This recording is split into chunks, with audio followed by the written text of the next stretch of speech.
Saat ini saya sedang berada di Masjid Wali Mas yang ada di Desa Bobohu. Jadi ini saat ini kondisi masjid tidak digunakan karena ada beberapa alasan dan hal sehingga saat ini masjidnya tidak digunakan. Dan memang masjidnya juga berada di luar perkampungan, jadi jauh dari perkampungan yang mungkin untuk saat ini adalah digunakan untuk orang-orang yang berkunjung saja yang digunakan. Kita akan cari tahu lebih lengkap tentang sejarah dan kenapa ini bisa disebut Masjid Wali Mas. Yuk kita cari info lebih.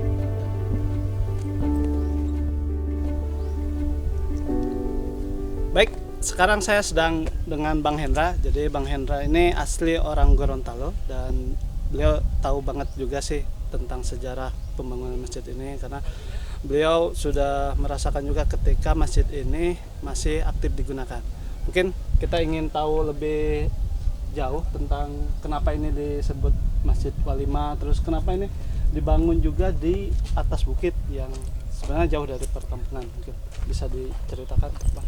Baik, jadi masjid ini dibangun oleh salah seorang warga yang dari silsilahnya itu masih memiliki keturunan Raja Bubohu yang hari ini menjadi nama desa di sini. Dan beliau dari sejarahnya itu beliau sebenarnya sering ke bukit ini, jadi sering melakukan perenungan melihat desanya yang biasa-biasa aja, tidak ada potensi yang bisa diangkat, sehingga beliau kemudian mendapat ide membangun masjid ini. Nah, masjid ini terinspirasi dari Walima, makanya dinamakan Walima. Walima itu salah satu tempat yang digunakan untuk mengisi hasil alam, kue dulu nenek moyang leluhur Gorontalo itu ada tradisi keislaman yang dibangun. Jadi ada hasil alam atau apa yang di rumah, harta yang dimiliki oleh masyarakat itu, begitu ada peristiwa Maulid Nabi, masyarakat itu berbondong-bondong untuk membawa hasil alam, hasil kebun atau kue yang ada di rumah ke masjid dan didoakan pada saat 12 Rabiul Awal. Tapi selama bulan Rabiul Awal itu ada pelaksanaan walima. Jadi di peristiwa Maulid Nabi itu diceritakan dalam bahasa Gorontalo. Nah, masjid ini diambil dari strukturnya, arsiteknya itu dari bentuk awal walimah itu. Jadi ada gitu. jadi ini bentuk walimah itu seperti ini ya. Nah, jadi ini walimah ini yang ini modelnya. Cuman dijadikan ada yang masjid. Ini walimah ini. Nah, yang kue ini kue khasnya, kue khas di Maulidan itu ini, kolombengi namanya. Nah, di sini itu terkenal kolombengi raksasa. Dulu awal-awal sebelum ada ini masih Maulid Nabi itu hanya mengandalkan kolombengi raksasa musiman. Jadi orang datang itu hanya di saat peristiwa Maulid Nabi. Setelah itu nggak ada lagi yang datang ke sini, ke masjid di bawah itu.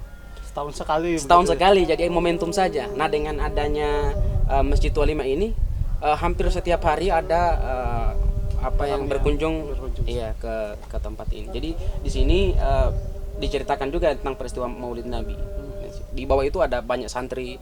Ini tidak terawat lagi, tidak diurus dan tidak dilanjutkan pembangunan. Ini kan sementara dibangun ya, kalau kalian dilihat. Itu karena penggagasnya Bapak Yosef Tahir Ma'ruf ya.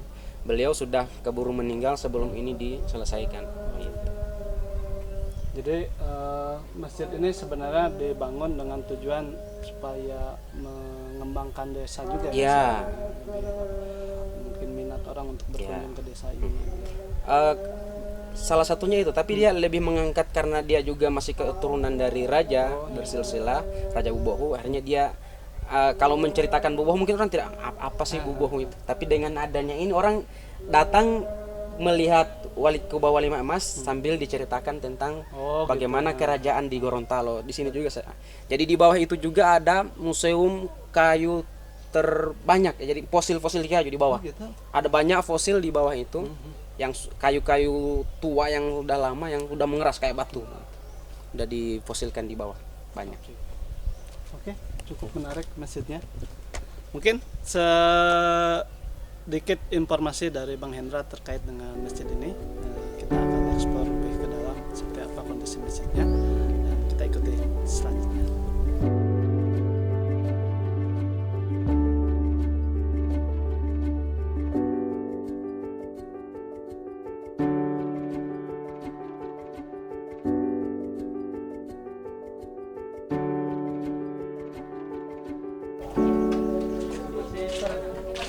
Baik, saat ini saya sedang berada di atas masjidnya, jadi Masjid Wali Mas tadi. Jadi kondisinya luar biasa. Jadi dari sini, dari puncak ini kelihatan ke sana lautnya. Terus di bawah juga desa-desa dari sini hampir kelihatan semua. Jadi desa Bobohu itu warganya kan di bawah tuh, jadi kelihatan semua. Dan pembangunan masjid ini memang secara pembangunan belum selesai karena memang ada beberapa kendala. Salah satunya adalah yang membangunnya sudah meninggal. Tapi luar biasa ini pemandangan dari sini, jadi sangat-sangat indah dan ini menjadi pengalaman yang luar biasa bagi saya untuk menyaksikan keindahan alam di sini.